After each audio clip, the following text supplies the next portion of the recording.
Hey guys, long time no see. So today I have another true crime case for you. And let me just start by saying that when it comes to serial killers, I think that today's case is the worst that you can get. You have a group of serial killers, cannibals, rapists, and necrophiles. And to top it all off, we are also getting some cult vibes with a very fitting name, the Reaper crew or the Chicago Reapers. The crew had Robin Gecht and his three mates, Edward Schweitzer and brothers Andrew and Thomas Kokoralais. They were suspected in the murders of 17 women in Illinois in 1981 and 1982 and an unrelated fatal shooting of a man in a random drive-by shooting. According to one of the detectives investigating the case, Robin made Manson look like a Boy Scout. In 1981, Robin Gecht was a married father of three. And guys, before I move on, as you can tell, names here, again, I'm gonna be struggling with names.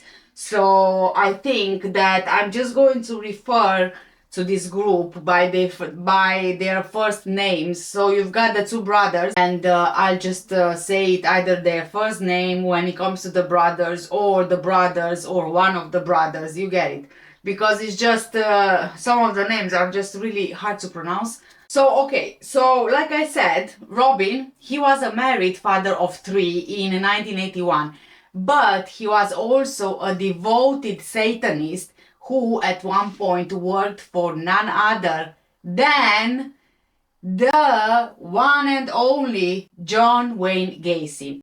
However, it seems that this was the only kind of relationship that they had, just a work-related one. It was during that time that Robin decided he wanted to have a following. He just wanted followers. And he started with 19-year-old Edward Schweitzer. Edward was living at the time with the Gecht family. The other two were brothers Thomas and Andrew Kokoralais, two teenagers who worked for Robin. And this was the start of Robin's cult. The three of them who joined Robin would later be described as simplistic or just having a borderline range of intellect dependent on authority, which worked quite nicely for Robin because he was the authority, right? He wanted followers, he wanted a cult. It seems that around the same year, around the month of May, the gang, they started lurking around in Robin's red van looking for some victims. And sadly, it wasn't long before they found one. 28-year-old single mother Linda Sutton was abducted on May 23, 1981, near Wrigley Field, Illinois. 10 days later, her body was found in a field in Villa Park, Illinois, with her left breast cut off, which suggested to authorities that this wasn't really your typical murder. On June 1st, 1981, three detectives went to check on a call about a body discovered at the Moonlit Hotel in Villa Park, an outlying area of Chicago. This hotel was known for its shady characters. It was rumored to kind of be a place where you could meet someone for quick sex or for a drug fix, so that kind of hotel. A maid reported a terrible smell coming from somewhere near this hotel, which just got worse by the day. The Moonlit's manager walked out into a field filled with trash, with rubbish, behind the hotel to see what he could do to get rid of this really horrible smell. He expected to find some kind of a dead animal, but instead he found a young woman whose remains consisted mainly of bones and some flesh. The manager obviously immediately called the police. Three detectives arrived and they could see that this victim, she's been there for a while. She was so decomposed that they could see her skeletal structure, but the maggots were actually still there, which was quite an unusual combination of post-mortem characteristics. The victim was clearly murdered because she was bound with handcuffs before she was left there, probably before she died. She also had cloth in her mouth used as a gag and still wore a sweater and panties, but they had been pulled down to her thighs. In her socks, there were some dollar bills, so robbery couldn't really have been a motive for this.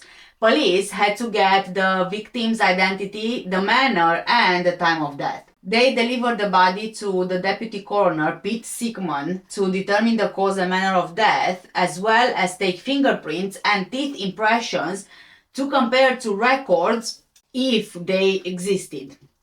A search for missing person reports turned up nothing, so detectives, they called the Chicago department, who told them that the practice of rolling money inside socks probably indicated that the victim was a hooker. The fingerprints and the dental records helped, and in less than 2 weeks they identified the victim as Linda Sutton. She was a prostitute with a few arrests. She was also the mother of 2 children, both of whom lived with Linda's mother. Despite the advanced state of decomposition of the body, the coroner actually determined that Linda was dead only for 3 days. The remains' advanced rate of decomposition was because of 2 large wounds to her chest, where her breasts had been removed, which allowed for an invasion of parasites which devoured the body in record time. Linda had been brutally assaulted and mutilated. 1 year goes by and there were no more attacks. So it might seem like this was just a one-off, right? Soon enough though, a 35-year-old cocktail waitress was abducted from her car on February 12, 1982. The gauge showed that the tank was empty, suggesting that she ran out of gas and maybe she tried to find help when she was abducted. Her purse was on the front seat and the keys were still in the ignition. A search turned up her naked body on an embankment near the road. She had been raped, tortured, and mutilated. The press was asked not to report that her breast was amputated so that the police could retain that detail for interrogations. A few days later, the body of a Hispanic woman wearing an engagement ring was discovered. She had also been raped and strangled. Her breasts were not removed, but they had been badly beaten. Her killer also masturbated over her body. A psychiatric assessment of this crime described the attacker as a local man who probably loved animals and had a family, but he also had a dark side, turning into a cruel psychopathic murderer at night. 2 other victims, 21-year-old Lorraine Borowski and 30-year-old Shui Mak, were abducted, their bodies only found a few months later. On May 15, 1982, Lorraine Borowski was taken just as she was about to open the realtor's office where she worked. She was repeatedly raped and then had a wire wrapped around her breast to sever it from her body.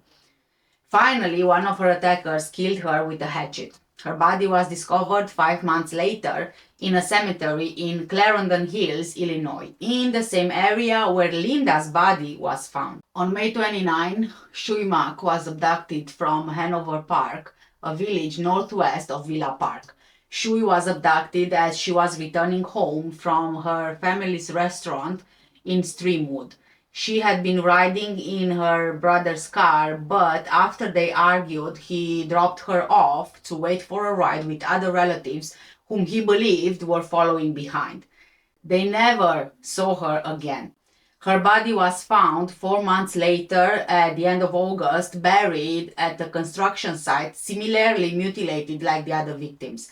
2 weeks after they abducted Shui, they picked up 19-year-old Angel York in their van, handcuffed her and slashed her breast before throwing her out of the van, still alive.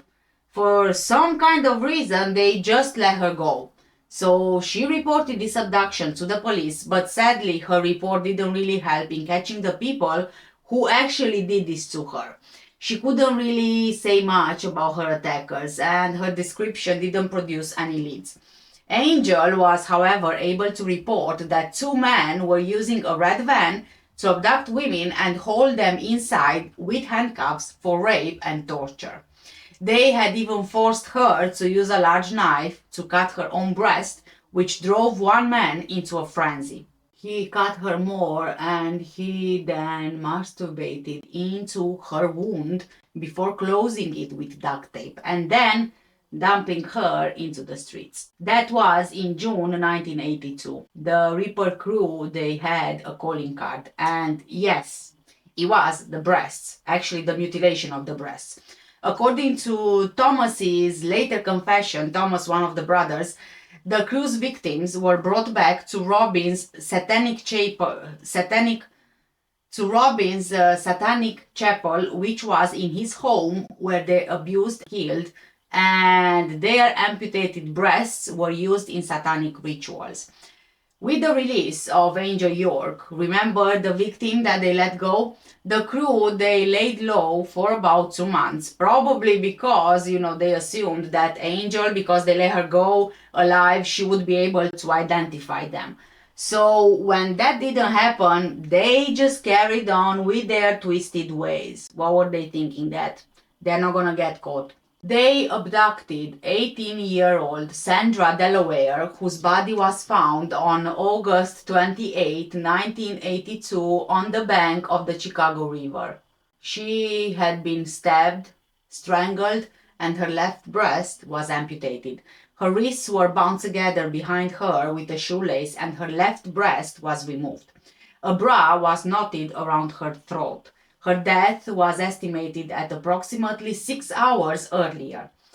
On September the 8th, 1982, another victim, 31-year-old Rose Beck Davis, a marketing executive, was found the same day that she was killed. She was found behind a stairway of a North Lakeshore apartment building in a wealthy Chicago neighborhood, having suffered almost identical injuries as Sandra Delaware.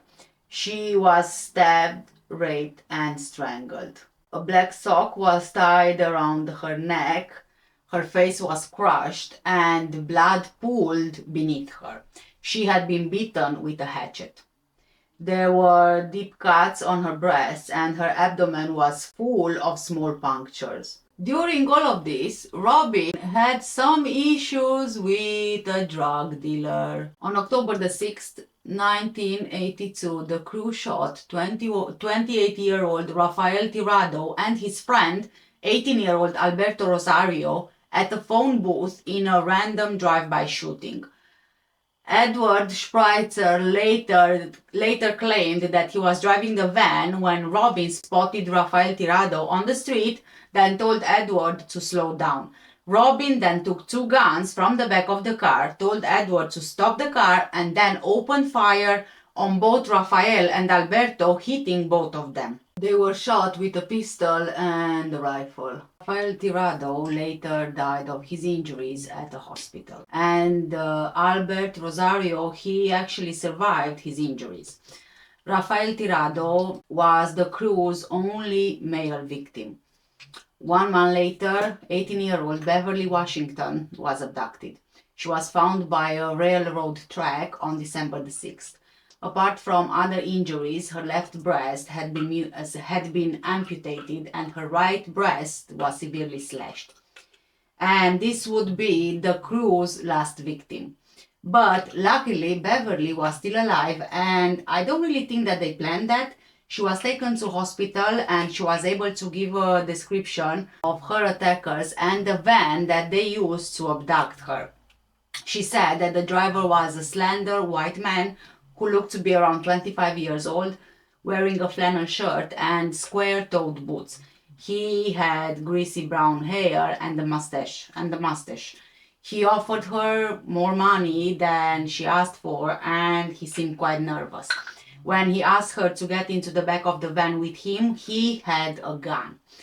And then he ordered her to remove her clothing, and she listened.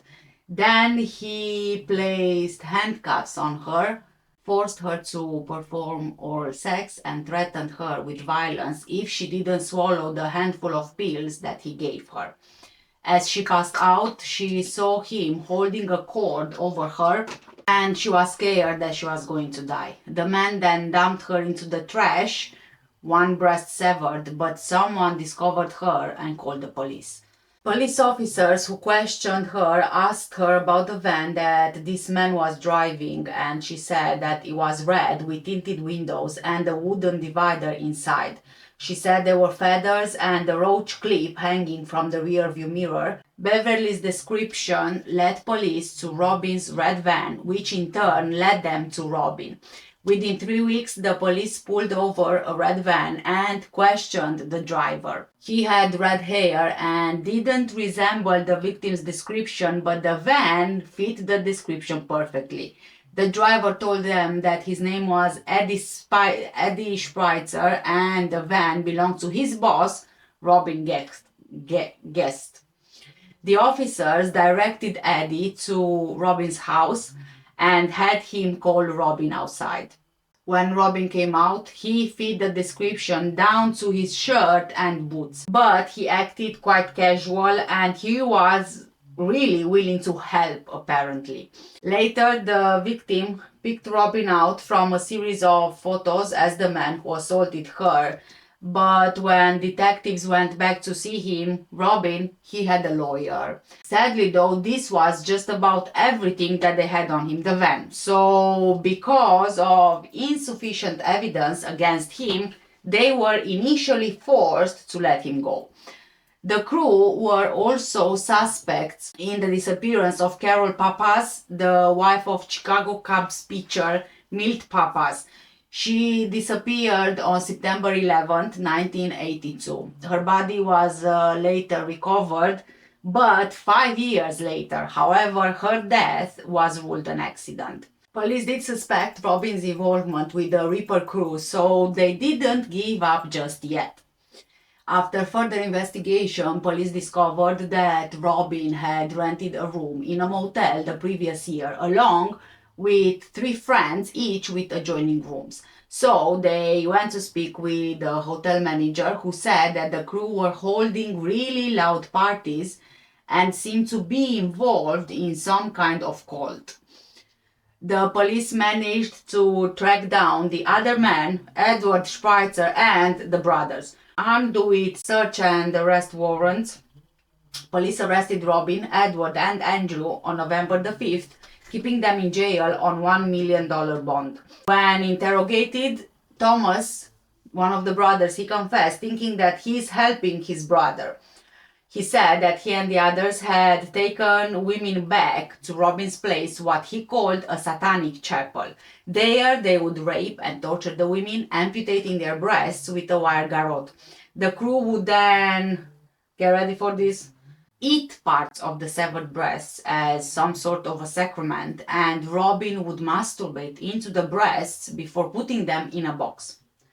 Thomas, one of the brothers, claimed that he once saw 15 breasts in a box. A search of Robin's apartment revealed the satanic chapel described by Tom, one of the brothers, and lawmen came away with a rifle matching the recent Tornado shooting. Satanic literature was also retrieved from the apartment occupied by Andrew, one of the brothers. As the police interviewed more people, they learned that Edward Spritzer and the brothers were not alone in their fear of Robin or their belief in his powers. Others also claimed that he had a real ability to draw people to him and get them to do his bidding. One person warned detectives to never look into his eyes. No matter how sick or disgusting an act might be, he could inspire others to get involved. He got his start by molesting his sister, according to some accounts, and he was then sent to live with his grandparents. During his teenage years, and we are talking here about Robin, if I didn't make that clear. So during his teenage years, he developed his keen interest in Satanism and its secret rituals. The newspapers grabbed the whole story using headlines which linked the Reaper crew or the Chicago Rippers with the notorious Jack the Ripper. Robin, the only member of the crew to maintain his innocence, was never tried for any of the murders because of a lack of evidence. Robin, he tried to avoid the trial by offering an insanity excuse. He was evaluated for competency and he was found to be competent to stand trial, as well as being considered to be sane at the time of the offenses. He had a mistrial, so his second trial began on September 20th, 1983. The prosecutor had compelling evidence against him. In a search, the police, they found the chapel as well as a rifle used in a shooting. They also found a trophy box owned by Robin in which Andrew had described seeing as many as 15 pieces of female breast. From victim reports, the MO was detailed for the jury. Women had been kidnapped, held against their will, and tortured with implements such as needles and ice picks. They were also gang raped and then forced to endure having their breasts sliced off with a garroting wire so the men could use them for a satanic sacrifice. Often the victims died, but they had likely felt the horrendous pain of this mutilation before they finally passed away, apart from the two victims who survived. Robin took the stand to speak in his own defense. He admitted to attacking Beverly Washington, but in court he insisted that he killed no one and he was innocent of rape and aggravated battery. He said that during the time of the murders, he didn't even know the other defendants. But with all of the compelling eyewitness testimony as well as testimony from women who claimed that Robin asked them to cut off their nipples for him, the confessions of the others implicating Robin were not admissible against him. With no physical evidence linking him to the murder, he could not be prosecuted for any of the killings, and his accomplices were not willing to testify against him. In 1983, he was convicted of attempted murder, aggravated kidnapping, deviant sexual assault, and rape for the non-fatal rape and assault of Beverly Washington.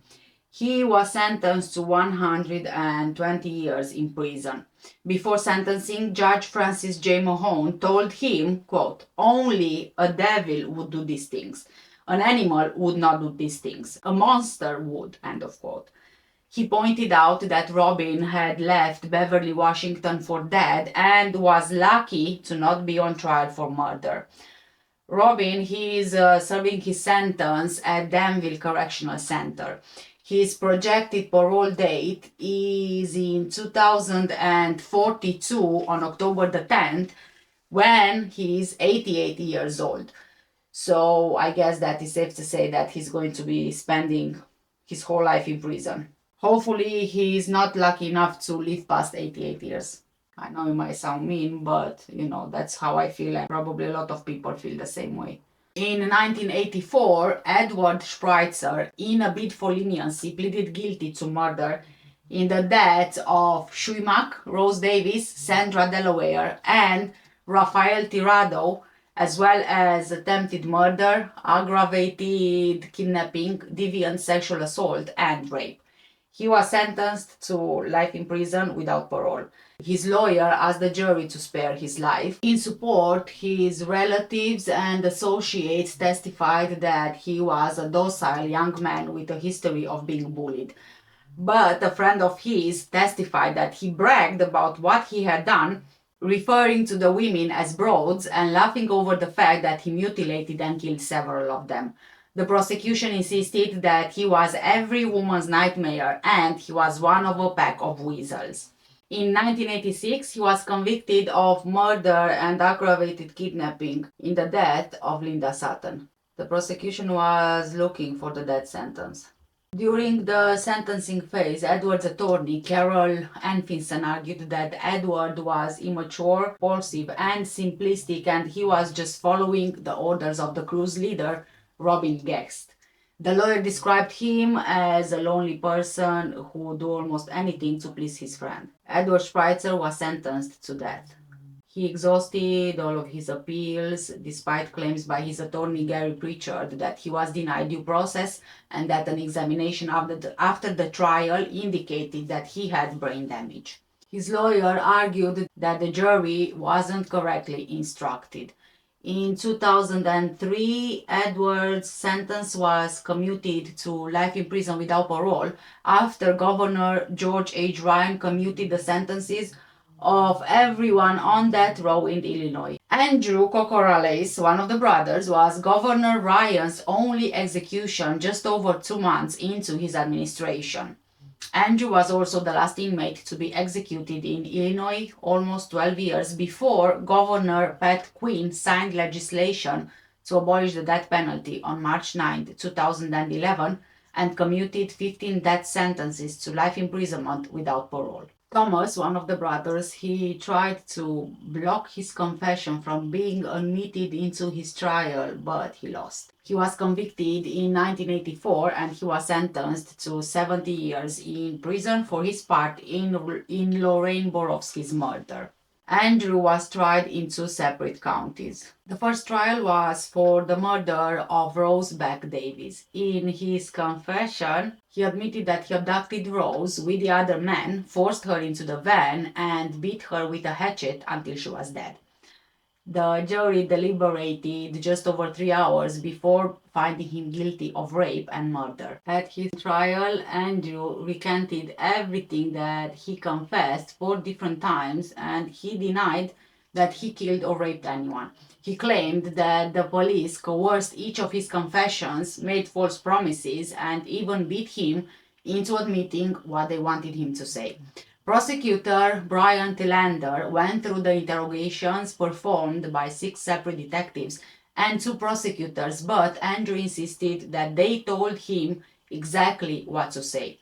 He also indicated that one police officer told him the details of the crime scene, giving him all that he needed to confess. Yet, when Detective Warren Wilcox took the stand to describe his interrogation, he said that when he showed Andrew a line of photos, he picked out Lorraine Borowski and said, quote, "That's the girl Eddie Spritzer and I killed in the cemetery," end of quote. The jury deliberated only 3 hours before returning their verdict. They found Andrew guilty of the murder of Lorraine Borowski and sentenced him to death. At his sentencing hearing, he once again denied the charges, and his attorneys argued later that despite the verdict, the act didn't merit the death penalty. In addition, a prison chaplain and a counselor testified that Andrew was non-threatening and could be rehabilitated.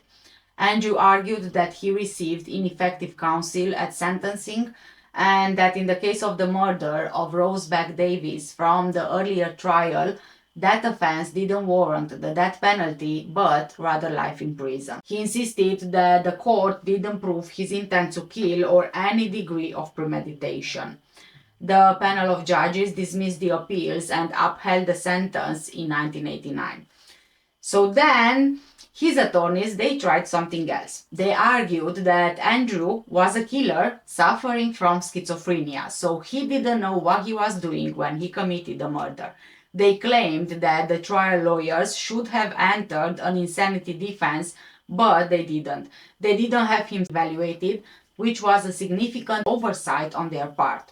The appeals attorneys also argued that when those lawyers failed to see the need for an evaluation, the trial judge should have ordered one for the court, but he didn't. In fact, a prison psychiatrist had diagnosed Andrew with borderline personality disorder and found him incompetent to stand trial.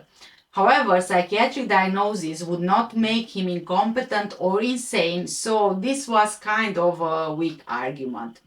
They argued that Andrew was vulnerable to a strong influence and therefore he was not entirely responsible for what he did. When the district judge questioned the trial attorneys about these issues, they claimed that no pattern of aberrant behavior made anyone who knew the defendant suspect a psychiatric disorder. This satisfied the judge that the pending affidavit was unpersuasive. But the appeals attorneys pointed to Andrew's bizarre behavior as proof of his aberrant condition. The court considered this and decided that the abnormal behavior doesn't imply the type of mental impairment required for a finding of insanity. In a 41-page opinion, the court said that it found no reversible error and affirmed the sentence again. Andrew Kokorales was scheduled to be executed on March 17, 1999.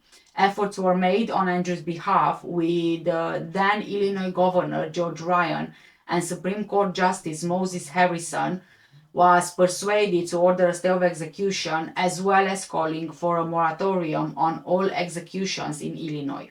12 people had recently been exonerated and removed from Illinois' death row, which shook Governor Ryan. Some of them were exonerated by DNA evidence and others exonerated by revelations of poor handling by the legal system. And just hours before Andrew was scheduled for execution, Governor Ryan issued a 3-page statement to the effect that the jury had decided his fate according to the law of the land. His attempts to appeal had been rejected over 16 years, so the governor was not about to stand in the way. So there were no further barriers between Andrew and his death. On the morning before his execution, Andrew, he was still convinced that it was not going to happen. He was flown to a super maximum security prison in Thames, Illinois, and he spent the rest of the day praying and fasting. He then spoke to a few friends on the phone, bidding them farewell. Andrew still believed that there would be a last-minute pardon. Strapped onto the gurney, he offered the Borowski family an apology, said that the kingdom of heaven was at hand, and then he received the lethal injection at 12:34 p.m. So, just as a quick timeline of his convictions, in 1985, Andrew Kokorale was convicted of murder, aggravated kidnapping, and rape in the death of Rose Davis. The prosecution sought a death sentence. During the sentencing phase, Andrew's attorney said that his client had been a follower, not an organizer, not the prime mover in Rose's murder. The jury spared Andrew's life after deliberating for 90 minutes, and he was sentenced to life in prison without parole. On 18th of March 1987, Andrew was convicted of murder and aggravated kidnapping in the death of Lorraine Borowski. He was then sentenced to death on April 30th, 1987. The Kokorale brothers were raised Greek Orthodox, and the Orthodox Church tried and failed to keep Andrew from being executed. Demetrios Kantzavelos, at that time a chancellor and later a bishop of the Greek Orthodox metropolis of Chicago, became an anti-death penalty activist as a result of the execution and helped lobby in favor of ending the death penalty in the state. Thomas, the other brother, was convicted of murder and rape in the death of Lorraine Borowski. As a reward for his detailed confession, he was sentenced to life without parole. On appeal, the rape conviction was reversed and Thomas won a new trial on his murder conviction. Rather than face a retrial, he pleaded guilty to Lorraine's murder in exchange for a 70-year sentence. As part of a plea agreement, charges in the murder of Linda Sutton were dismissed.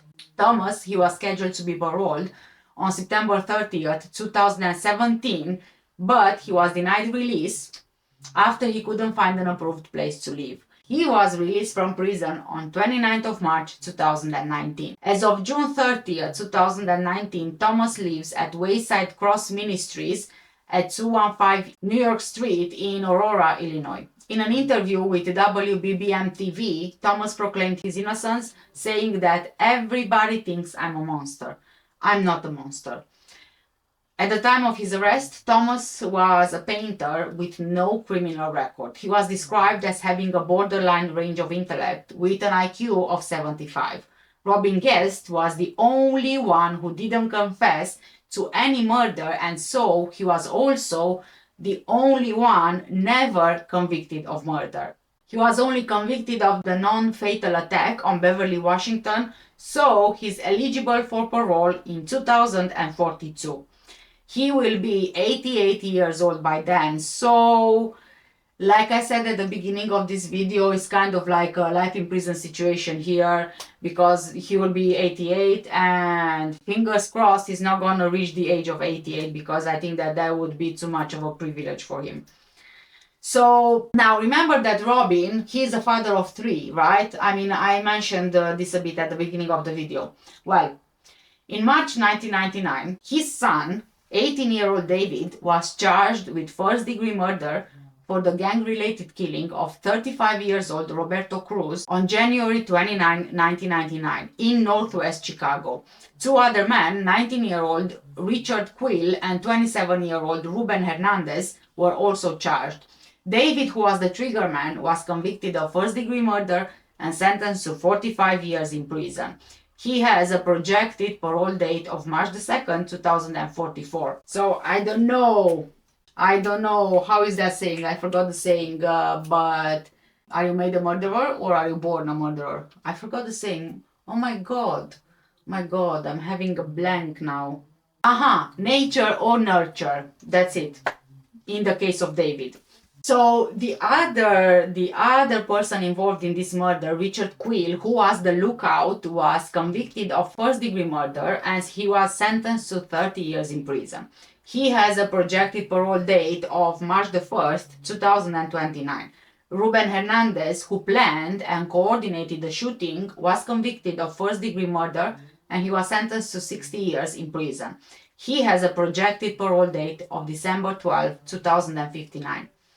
All 3 men are serving their sentences at Pontiac Correctional Center.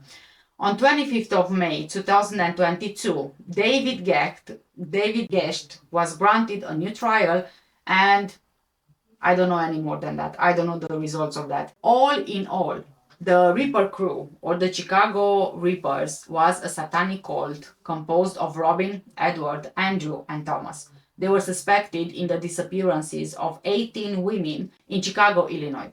Robin allegedly had an altar in the attic of his northwest side home where the group gathered during the evening hours after Robin's wife was gone to work.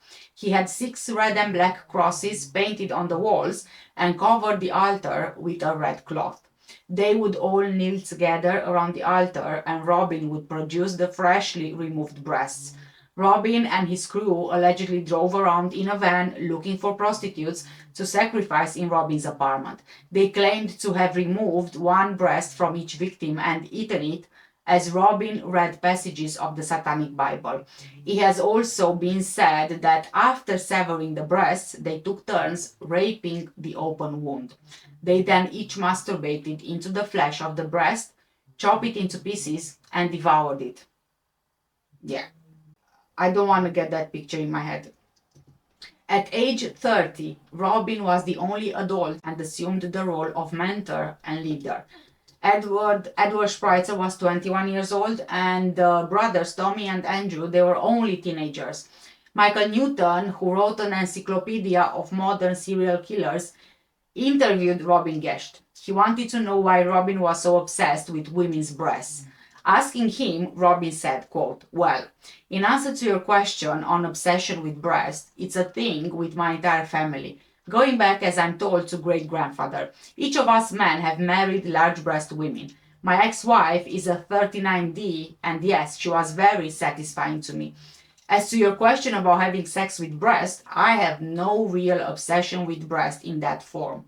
Only a very sick person would even think that," end quote. Maybe someone like you, Robin, allegedly.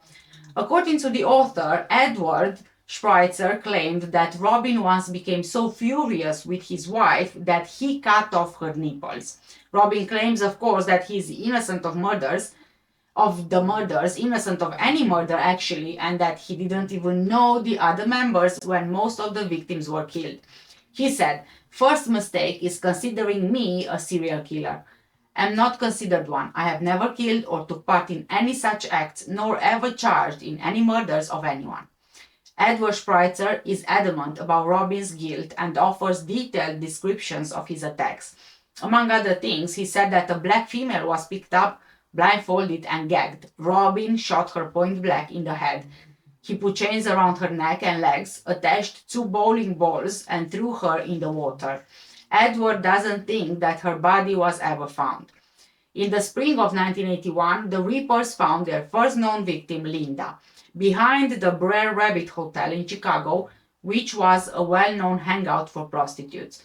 According to him, Linda was gang raped, sodomized, and her left breast was cut off while she was still alive. Around 1 year later, a red van pulled up alongside Lorraine as she was walking to work. When she refused the driver's offer for a ride, two men jumped out of the van and grabbed her, then took her to a motel room where they gang raped and beat her. A wire was wound around one of her breasts until it was severed from her body and fell to the floor.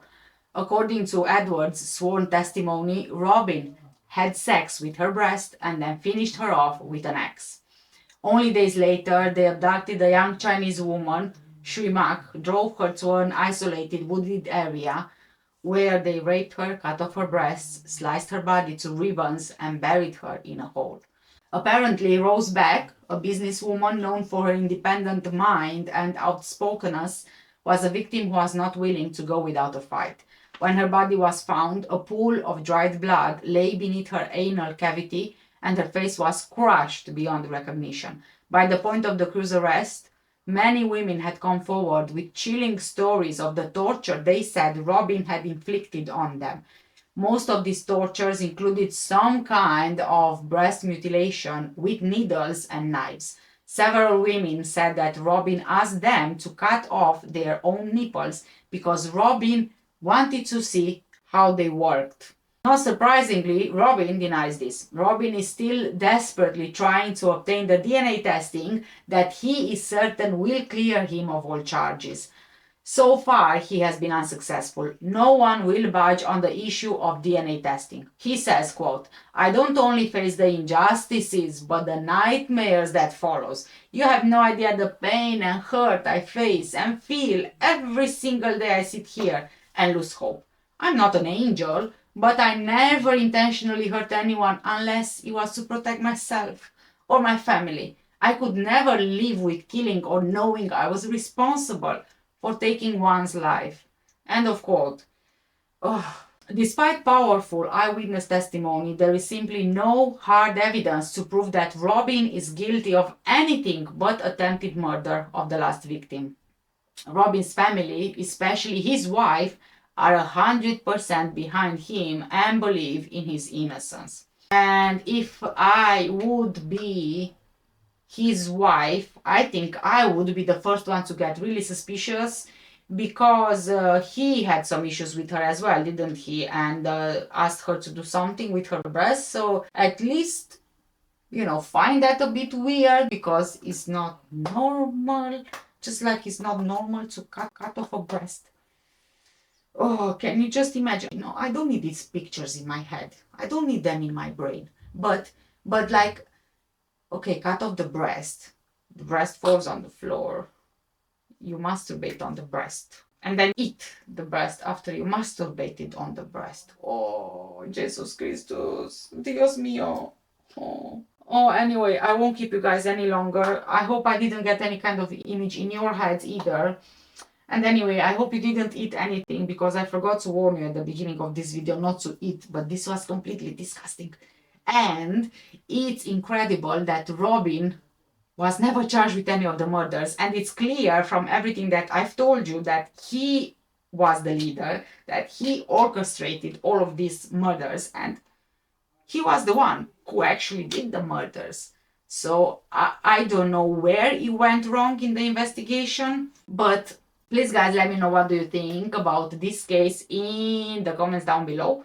For now, stay safe, take care, and I'll see you in the next one. Bye!